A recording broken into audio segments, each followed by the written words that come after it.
আসসালামু আলাইকুম। সন্ধ্যেবেলা ছেলে পড়তে গিয়েছিল, একটু ফ্রি ছিলাম, তাই ভাবলাম আদা রসুনটা ছিলে রেখে দিই, সকালের কাজটা কম হয়ে যাবে। তারপর সকালে উঠে ছেলেকে স্কুলে পাঠিয়ে দিয়ে নিজের জন্য চা বানিয়ে নিচ্ছি। আজকে চায়ের সঙ্গে কোনো নাস্তা বানাবো না, বিস্কিট দিয়েই চা খাবো। আর ছেলেকে চাউমিন বানিয়ে দিয়েছিলাম, একটু রয়ে গিয়েছে। আর ফ্রিজে গরুর মাংস আছে, ওটাকে ভিজিয়ে দিলাম পানির মধ্যে, আর চা বিস্কিট খেয়ে নিলাম। সন্ধেবেলা যেটা আদা রসুনটা ছিলে রেখেছিলাম, আদা রসুনের পেস্টটাও বানিয়ে নিলাম। আর একটু ডাব্বার মধ্যে তেল দিয়ে রাখবো যাতে আদা রসুনটা ভালো থাকে, ফ্রিজেই রাখবো, তারপরেও আমি একটু তেল দিয়ে এইভাবে রাখি। আর এই যে চা খাওয়ার পর এতগুলো ঝুটো বাসন বার হয়েছিল, ওইগুলোকে ধুয়ে নিলাম।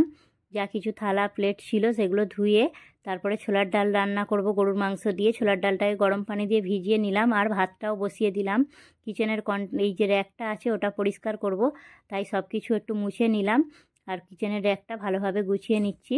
দেখো কেমন লাগছে, তোমরা কিন্তু কমেন্টে জানাবে। খেজুরের একটা ডাব্বা ছিল, ওর মধ্যে করে তেলের যে কন্টেনারগুলো আছে ওইগুলোকে রেখে দিচ্ছি। ভিডিওটা ভালো লাগলে অবশ্যই লাইক, শেয়ার, সাবস্ক্রাইব করবে।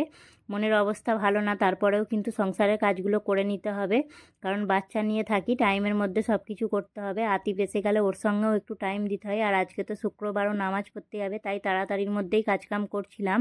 আর এই যে একপাশে রান্নাও করছিলাম, তার সাথে সাথে ঘরটা মুছে নিলাম। দেখো রান্না করার পরেও কিন্তু এতগুলো থালা বাটি বার হয়েছে, এগুলোকে ধুয়ে নেব আর কন্টেনারে বিস্কিটগুলোকে রেখে দেব। তারপরে গোসল করে নামাজ পড়ে ভাত খেতে বসে যাবো। দেখা হবে অন্য কোনো ভিডিওতে, ততক্ষণ পর্যন্ত সবাই ভালো থাকবে। আল্লাহ হাফেজ।